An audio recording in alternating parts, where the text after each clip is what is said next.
Fala galera, tudo beleza? Meu nome é André, eu sou fã de luta livre há mais de 30 anos. E no vídeo de hoje nós vamos ver 10 razões que me dão muita alegria de assistir a WWE hoje. Eu sei, eu tenho ouvido as críticas de vocês, eu vejo as críticas que são colocadas nas mídias sociais, eu entendo perfeitamente.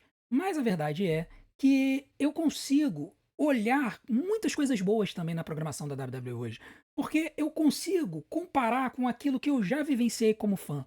Muitas vezes a gente tem uma tendência de romantizar a luta livre que a gente viu quando a gente começou e achar que ela era muito melhor do que é hoje. Mas a verdade é que isso não é verdade. Existem muitas questões que estão acontecendo hoje que no passado foram muito negligenciadas e por conta disso eu fico muito feliz quando eu vejo.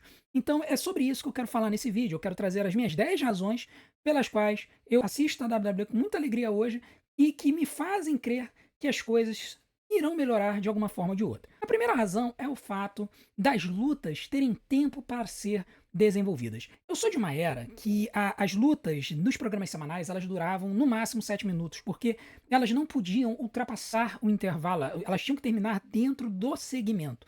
E essas lutas de 7 minutos mais ou menos eram muito comuns na época da Ruthless Aggression, que foi a era que eu comecei a realmente acompanhar semanalmente. Mas se a gente voltasse atrás um pouquinho, na época, por exemplo, do final da Attitude Era, essa tendência também acontecia. Nos shows semanais, uma luta não ultrapassava um intervalo comercial, então ela tinha que acontecer dentro do mesmo bloco. Então elas dificilmente passavam de 7 minutos. E antes disso, na era da Atitude, as lutas elas não passavam de 3 minutos, principalmente na era Vince Russo.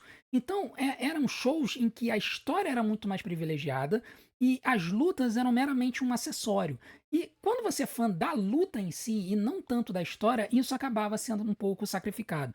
Então era muito triste, principalmente eu que nasci vendo, assim, na minha adolescência, quando eu realmente comecei a curtir e entender luta livre. Assisti lutas com Bret Hitman Hart, com Shawn Michaels na época da Manchete, em 95, era muito triste chegar e assistir shows em que as lutas aconteciam por 2 minutos, 3 minutos, 5 minutos, 7 minutos no máximo.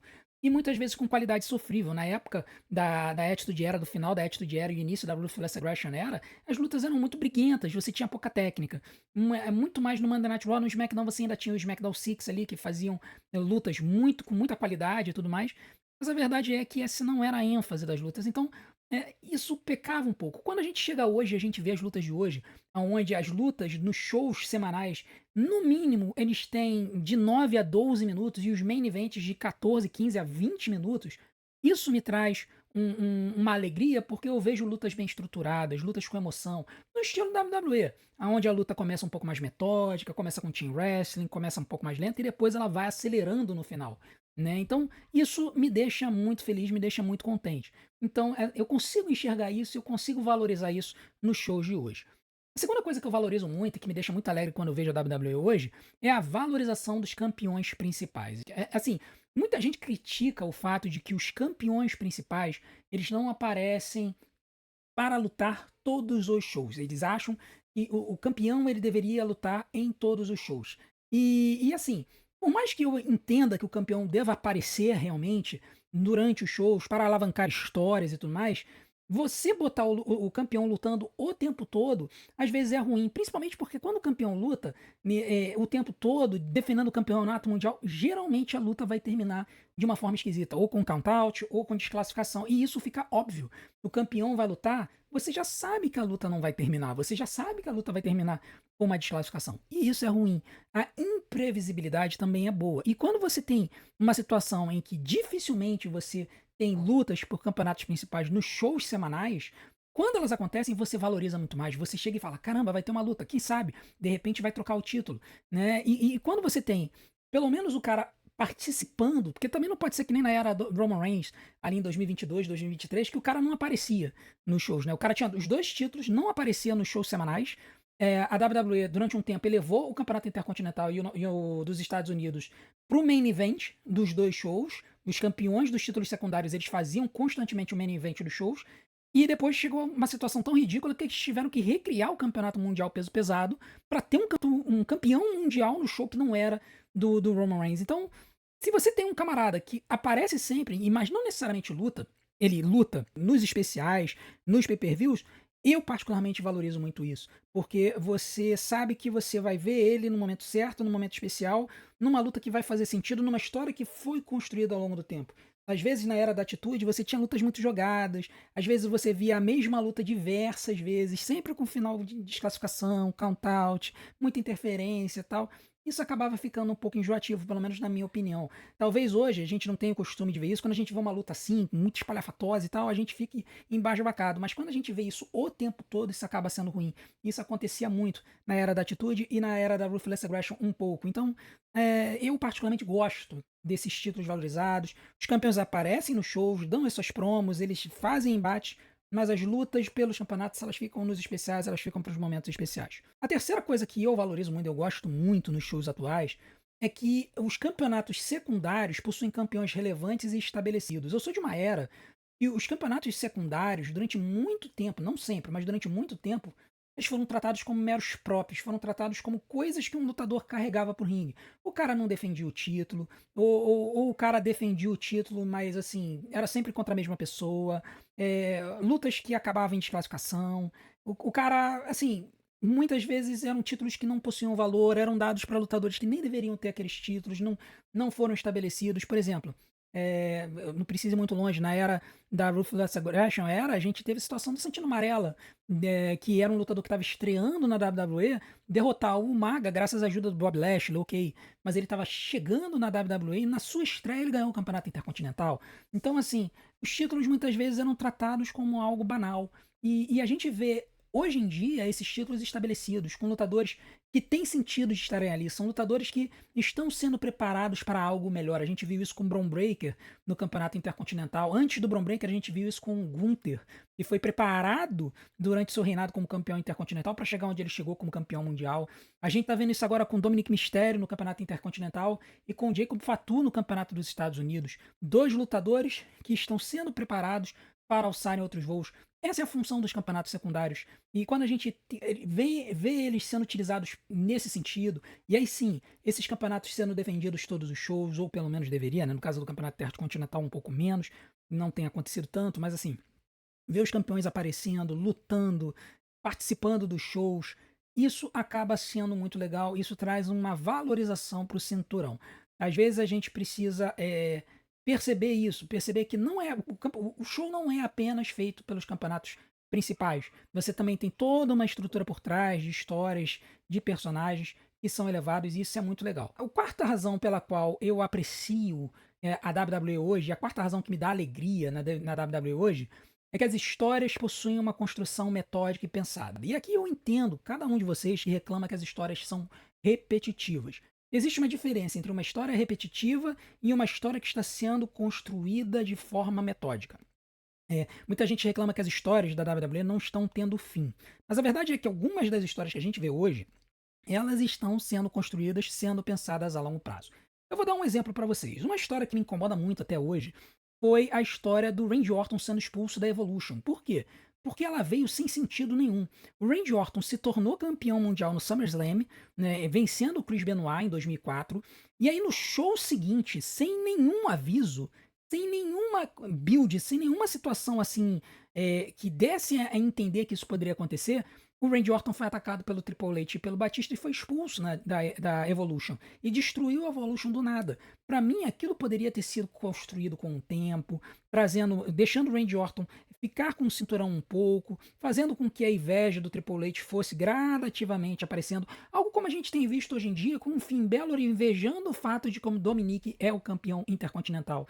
Então, essa história que vai sendo construída, caso do Solo Sikoa, invejoso do Jacob Fatu ser o campeão dos Estados Unidos, você vai construindo a fogo baixo uma história que, quando ela tiver o seu desenvolvimento, tiver o seu desenrolar, aí a gente vai valorizar isso. Uma história que aconteceu assim foi a própria return do Dominic, que você via ali que ele estava incomodado com o Edge, aquilo foi sendo construído aos poucos, até que em um belo momento ele atacou o Edge e depois atacou o próprio pai. Então, é esse tipo de situação que me faz me engajar no show semanalmente. É procurar saber qual vai ser o próximo passo que vai acontecer. Se as histórias forem muito rápidas, elas tiverem um desenrolar muito rápido, por vezes ela vai parecer uma história jogada, e aí a gente não vai valorizar a coisa, a gente não vai pensar lá no futuro, cara, essa história foi uma história legal. Então eu particularmente gosto de histórias construídas assim. Porém, eu entendo quem reclama que muitas vezes nessa coisa de você aquecer as histórias no fogo baixo, você não anda. Às vezes as situações elas acabam se repetindo muito. Nesse show, fulano vai ser por cima, por exemplo, CM Punk vai ser por cima. No show seguinte, o CM Punk vai ser destruído. No outro show, o CM Punk vai ser por cima. No outro, o Seth Rollins vai ser por cima e vai destruir o CM Punk. Então, eu acho que sim, existem algumas evoluções que podem ser feitas e os dois podem se enfrentar em algumas lutas, mas o fato é que uma boa história sendo construída aos poucos, eu acho que vale muito a pena. Basta a gente ver CM Punk e Drew McIntyre em 2024, a rivalidade deles que permeou o ano inteiro e terminou na luta no Hell in a Cell, que foi uma luta sensacional. Bom, a quinta coisa que me dá alegria, ou quando eu vejo a WWE hoje, é algo assim que a gente tem que valorizar muito. Mas tem que valorizar muito mesmo. Porque essa divisão ela foi muito negligenciada ao longo do tempo e a gente está vendo uma nova revolução, que é a divisão feminina com um nível histórico de qualidade no ringue. Assim, não desmerecendo todas as lutadoras que precederam esse momento da WWE, muito pelo contrário, a gente teve saltos evolutivos na luta livre feminina ao longo do tempo.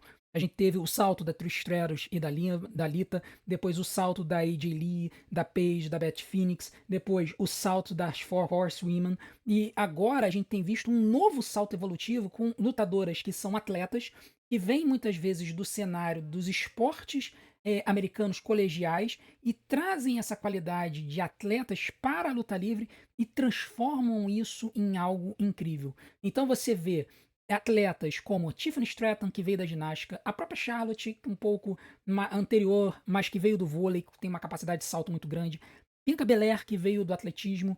Você tem um grupo de atletas que trazem uma qualidade no ringue jamais vista. O que a gente tem visto nos últimos tempos, tanto no Monday Night Raw quanto no Friday Night SmackDown, são lutas com extrema qualidade. Lutas femininas constantemente com qualidade. Além disso, você tem um intercâmbio muito bem feito com lutadoras de fora dos Estados Unidos. Você tem o grupo de lutadoras vindas do Japão. Começou com a Asuka, agora tá aí com a Io Sky e a Kairi Sane, que tá retornando agora. Você tem o surgimento de lutadoras da América do Sul, com a Stephanie Vaquer e talvez com algumas lutadoras vindo da AAA. A gente tem que ver como é que tá a situação. E além disso, você tem algumas lutadoras extremamente atléticas na NXT, como exemplo da Sol Ruka, né? E agora na Evolve tem uma lutadora que foi medalha de ouro nas Olimpíadas. Então, assim, quando você soma isso tudo e você percebe tudo isso conjugando bem no ringue, com uma qualidade de luta extrema que você vê e você fala, meu Deus, as lutas femininas hoje em qualidade, elas não devem em nada às lutas masculinas. Eu me sinto muito empolgado vendo uma luta feminina da WWE hoje por causa da sua extrema qualidade.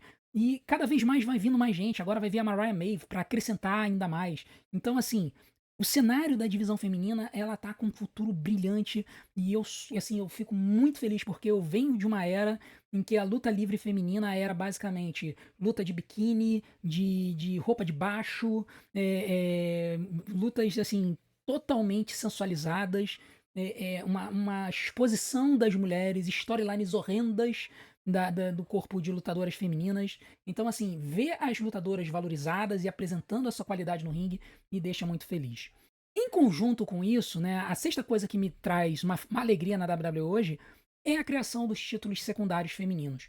Que eu sentia que era algo que estava faltando para a WWE. Os homens sempre tiveram os títulos secundários como uma possibilidade de um lutador ganhar tempo de televisão e se preparar para o main event. As meninas nunca tiveram isso. Então, ou elas estavam lutando pelo campeonato mundial, ou elas estavam no main event, ou elas então estavam num nível um pouco abaixo, lutando no low card. E os campeonatos secundários femininos vieram para ajudar a favorecer que surjam novos talentos, que eles sejam trabalhados nesse nível. A gente não viu isso até agora muito no cenário do campeonato dos Estados Unidos, né? A Chelsea Green, ela foi um pouco trabalhada, mas ela lutou pouco, e agora nós temos a Zelina Vega, que é um caso à parte. Mas, no cenário intercontinental, o trabalho está sendo muito bem feito com a Lara Valkyria. Eles colocaram a Becky Lynch para poder trabalhar com ela.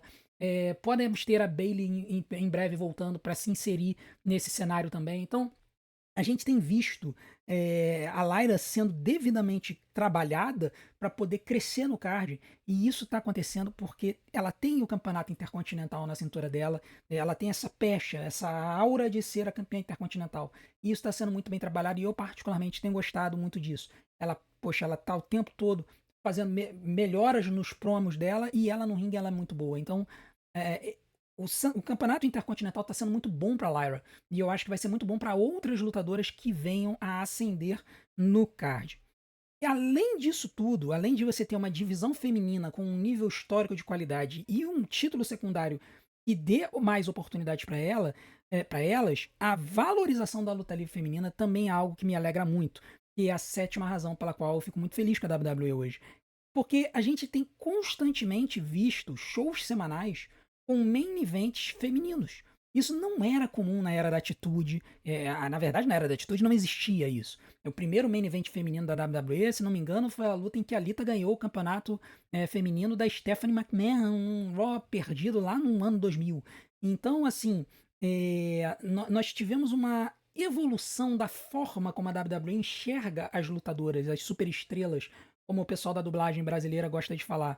E essa valorização que começou com a Becky Lynch lá atrás, insistindo em querer valorizar as mulheres ao mesmo nível dos homens, ao ponto de chegar a fazer o main event do WrestleMania 35, isso faz com que a gente enxergue a luta livre feminina mais ou menos no mesmo patamar da masculina e não estranhe, que num show semanal a gente tenha um main event inteiramente feminino. Isso me deixa muito feliz, porque eu acho que elas merecem, elas se entregam tanto quanto os homens para poder entreter a gente, e elas merecem essas oportunidades. A luta livre feminina cresceu muito, elas evoluíram muito e elas merecem esse cartaz de serem consideradas main eventers assim como os homens. A oitava coisa que tem me deixado muito alegre nos dias de hoje é até uma coisa que as pessoas têm criticado um pouco, é a mescla dos jovens com os lutadores experientes. Muita gente tem reclamado, né? Não muita gente, algumas pessoas têm reclamado de que algumas lutadoras do roster feminino subiram muito rápido. Né? Então, a Roxane Perez, a Julia, a Stephanie Vaquer, que subiram agora, já foram colocadas na luta do Money in the Bank. Inclusive, muita gente falando, poxa, elas não deveriam ganhar o Money in the Bank e tudo mais. Eu nem acho que elas vão ganhar. Sinceramente, minha aposta é que quem vence a luta é a Naomi. Mas o fato é que essas lutadoras, elas estão ali porque elas estão tendo a oportunidade. Antigamente, nós tivemos épocas em que lutadores jovens não tinham a oportunidade de ultrapassar o telhado e chegar ao main event, porque o main event estava recheado de medalhões. John Cena, Randy Orton, Triple H, Shawn Michaels, Kurt Angle, e outros tantos, né? E a gente teve alguns momentos que alguns lutadores mais jovens, eles quebraram esse telhado e furaram isso. Mas eles não tiveram muito sucesso, pelo menos a longo prazo. Alguns tiveram algum sucesso, CM Punk, Daniel Bryan em um determinado momento, o Kevin Owens e tudo mais. Mas o main event ele sempre estava povoado pelos medalhões, eles estavam sempre ali tomando conta, né? O Roman Reigns, ele no começo mais jovem, ele tomou o main event, mas depois, quando chegou a era do Big Dog, né? Da era do Big Dog, não, da era do Tribal Chief, ele tomou conta do main event, ninguém conseguia encostar nele, se ele fosse jovem, fosse velho. E hoje o que a gente vê é um cenário de renovação. E assim, o motivo pelo qual a WWE ela consegue existir há 70 anos é que ela se renova constantemente. Isso não é de agora. Isso sempre aconteceu. Não precisa ir muito longe. A Paige, quando estreou na WWE, ela ganhou o Campeonato das Divas no primeiro show dela, né? Derrotando a AJ Lee no Monday Night Raw.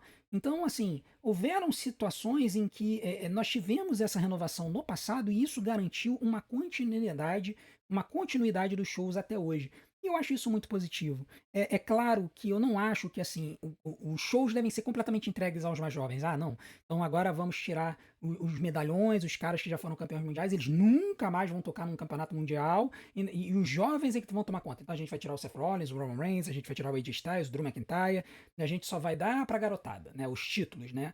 Então, assim, eu acho que o que a gente tem visto hoje é um cenário em que você ainda tem os medalhões trabalhando, participando, ajudando os mais jovens a crescer e com isso elevando essa galera. Então, por exemplo, nós tivemos luta da Charlotte Flair com a Tiffany Stratton, nós tivemos a Becky Lynch com a Lyra Valkyria, nós temos cenários de lutadores jovens que estão crescendo na companhia, Bron Breakker, Dominic Mysterio, Jacob Fatu, Solo Sikoa. tantos lutadores que, poxa, chegaram agora na companhia que podem até ter uma idade, né, mas que por eles terem chegado agora, eles são, assim, pessoas que estão frescas na memória do povo, que estão ali, bem situadas e estão mostrando valor no ringue e estão sendo valorizadas por isso. Então, eu não me incomodo tanto, né, poxa, o pessoal reclama muito da demissão do R-Truth, do Carlito, o pessoal tá preocupado com o AJ Styles e tudo mais. Eu não me incomodo tanto porque eu já vi isso no passado. Eu já vi lutadores experientes tendo os seus contratos não renovados. Cara, isso aconteceu. Já não foi uma vez ou duas, já aconteceu várias vezes. E no caso de alguns desses lutadores, por exemplo, Arthur, ele teve a oportunidade de renovar o contrato. Ah, poxa, mas foi 40% a menos do contrato dele. Tá bom, cara, mas assim, o cara mal era utilizado na televisão, né? Então, por que não chegar, diminuir o contrato dele, de repente botar ele como uma lenda, como um representante da companhia e tudo mais, e dar o espaço que ele estava utilizando na televisão, que já era pouco, mas por que não dar esse espaço para um atleta mais jovem? Essa é uma questão que era um grande problema da WCW. A WCW morreu porque os antigos não quiseram dar lugar para os mais jovens. Então eu acho que é salutar o que a WWE está fazendo. Essa renovação ela é boa, nós estamos vivendo um momento de renovação, e agora, a coisa é lógico, tem que ser bem feita, né? E a gente não pode se esquecer que a gente está vivendo uma outra era da luta livre, onde essas pessoas têm oportunidades, né? Elas têm oportunidade no cenário independente, elas têm oportunidade na AEW, na TNA, elas têm lugares para onde elas podem ir e podem continuar com o seu trabalho. Não é porque a pessoa saiu da WWE que o mundo acabou. Então, eu acho que vale a pena essa renovação é necessária, ela é importante, e eu acho que a forma como ela está acontecendo não está sendo ruim. Eu já vi situações muito piores no passado. Então, eu acho que vale a pena a gente continuar apostando nessa mescla, ver como é que essas histórias vão se desenvolver, porque eu acredito que muito do que a gente está vendo, essa construção dessa garotada, é em função da galera mais experiente, dando o seu valor, a sua aura e o seu spotlight para que essa galera possa brilhar. Além disso, né, existem outros cenários dos shows que me deixam muito felizes, né. A nona razão pela qual eu tenho muita alegria ao ver a WWE hoje é o cenário de duplas do SmackDown. Gente, é uma coisa de louco, assim, o cenário de duplas do SmackDown talvez seja uma das divisões de duplas mais antológicas da história da WWE. Eu não me lembro de uma época em que o cenário de duplas de um dos shows tivesse tanta dupla boa.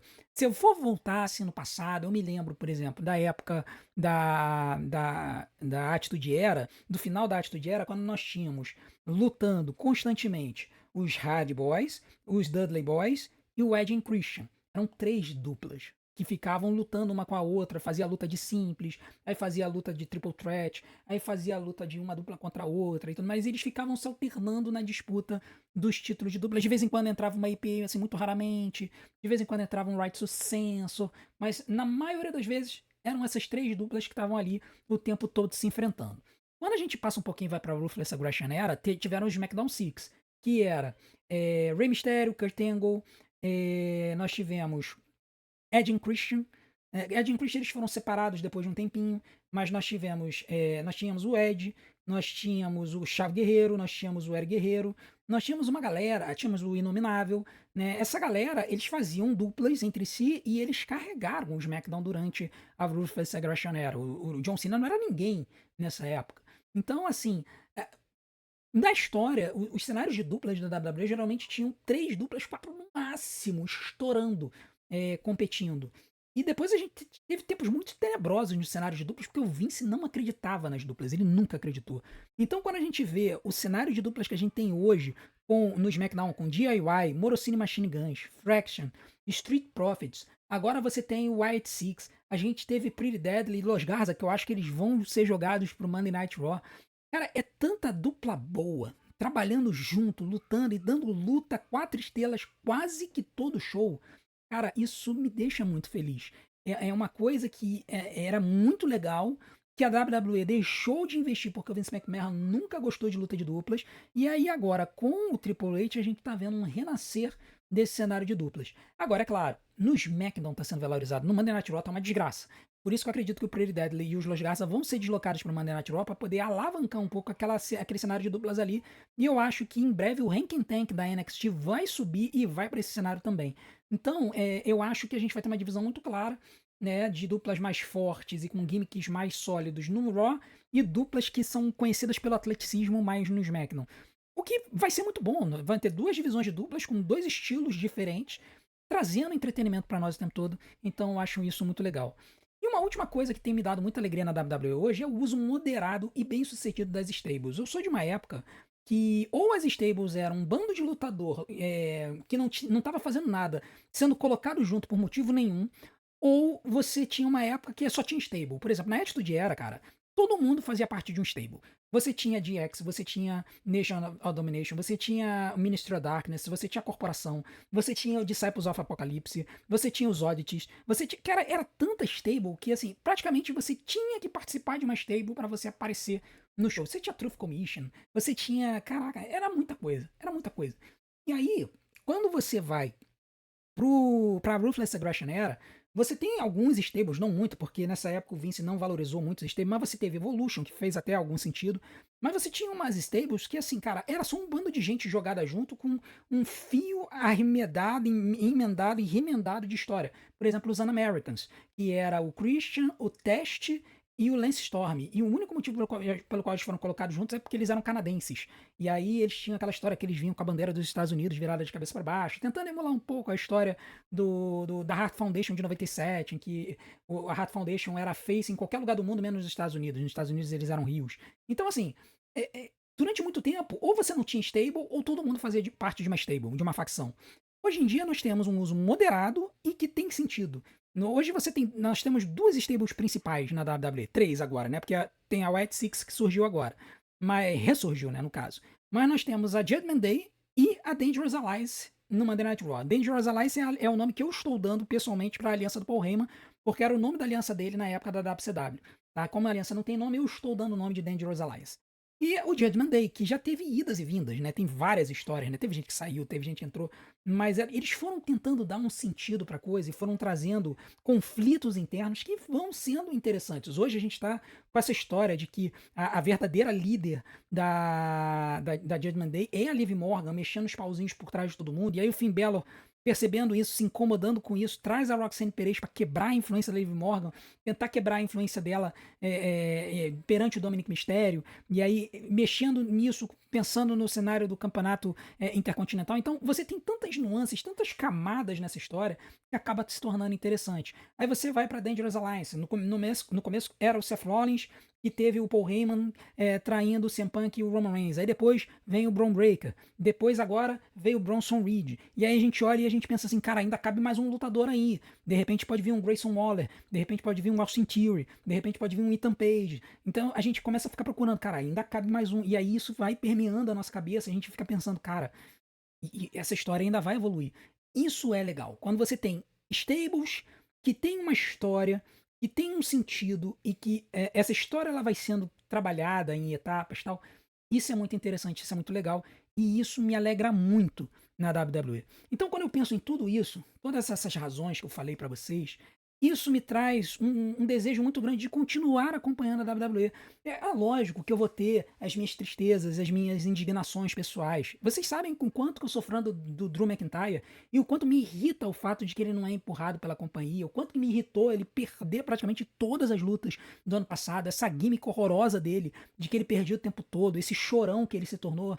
Assim, isso me incomoda profundamente, mas não é por causa disso que eu vou ficar triste porque poxa, a WWE não presta porque ela não está atendendo os meus desejos como fã. Não, eu consigo passar por cima disso, enxergar o produto como um todo e achar coisas interessantes para ver no produto, para ver na programação. E é assim que todos nós devemos ser como fãs.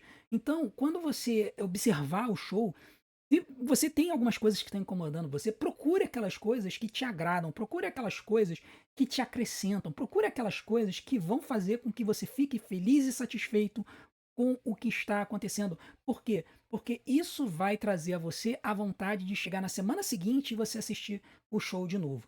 E se você estiver precisando de alguma empolgação, de alguma alegria para assistir, eu convido você para assistir às nossas lives. Nas nossas lives a gente ri, a gente brinca, a gente reclama, a gente berra, a gente vibra, porque a gente tem essa coisa de ser fã e a gente é muito fã junto. A gente tem tido uma comunidade muito legal em todas as lives que a gente faz e talvez seja a oportunidade para você de você engajar com uma galera que também tá ali, tá curtindo, tá reclamando. A gente dá nota, a gente detona, a gente fala mal da Zelina Vega, a gente faz um monte de coisa ao vivo. Mas nesses momentos, nós como fãs em conjunto, a gente consegue achar um motivo para sempre assistir. Mesmo que às vezes o show seja um pouco cansativo, mesmo que às vezes o show não tenha sido legal, mas a gente vai querer continuar assistindo porque nós, como fãs, iremos querer ficar juntos. Então, eu convido você a estar conosco nas nossas lives. Nessa sexta-feira, normalmente a gente faz o SmackDown, mas nessa sexta-feira especificamente nós não faremos. Mas amanhã, no sábado, nós faremos sim a live do Money in the Bank e nós faremos uma watch party do World Collide. Então nós estaremos juntos desde cedo, como fãs de luta livre, assistindo o World Collide e depois fazendo a cobertura do Money in the Bank e a gente vai vibrar junto. Eu quero convidar você a estar conosco, beleza? Agora eu quero saber de você, o que que faz você assistir semanalmente a WWE? O que que te deixa feliz, contente, instigado de chegar hoje em dia, pegar a Netflix, ligar a televisão e assistir? Eu quero saber a opinião de você. Deixa a sua opinião aqui para que a gente possa assistir e comentar. E se você, claro, também tem algum motivo de descontentamento, tal, coloca aqui também para que a gente possa também conversar sobre isso, porque descontentamento todo nós temos. Não deixe de ajudar o nosso canal a continuar a crescer. As coisas são sempre as mesmas que a gente pede. Deixe seu like, se inscreve no canal, ative o sininho para receber as notificações, deixe o seu hype, comente todos os nossos vídeos e o mais importante, assiste e maratone todos os nossos vídeos, porque tempo de sessão é o que faz o YouTube empurrar os vídeos para outras pessoas. Se vocês assistirem o vídeo, parar com 30 segundos para dar view, cara, isso não vai ajudar a gente, só vai atrapalhar. Então, se você quiser ajudar mesmo a gente, assista do começo ao fim, dê o tempo de sessão para que o YouTube entenda que o vídeo é bom e ele empurre o vídeo para mais pessoas e assim a gente continue a se tornar mais conhecido. Nosso objetivo é chegar a 5 mil inscritos até o SummerSlam. A gente só depende de você. Se você não é inscrito ainda, se inscreva. Para vocês maratonarem nossos vídeos, eu vou deixar algumas sugestões aqui na tela para vocês. Não deixe de vê-los e eu tenho certeza que vocês vão se amarrar. A gente se vê do outro lado. Um grande abraço a todos vocês, um bom fim de semana. A gente se vê no sábado, no Worlds Collide e no Money in the Bank. Um grande abraço, a gente se vê.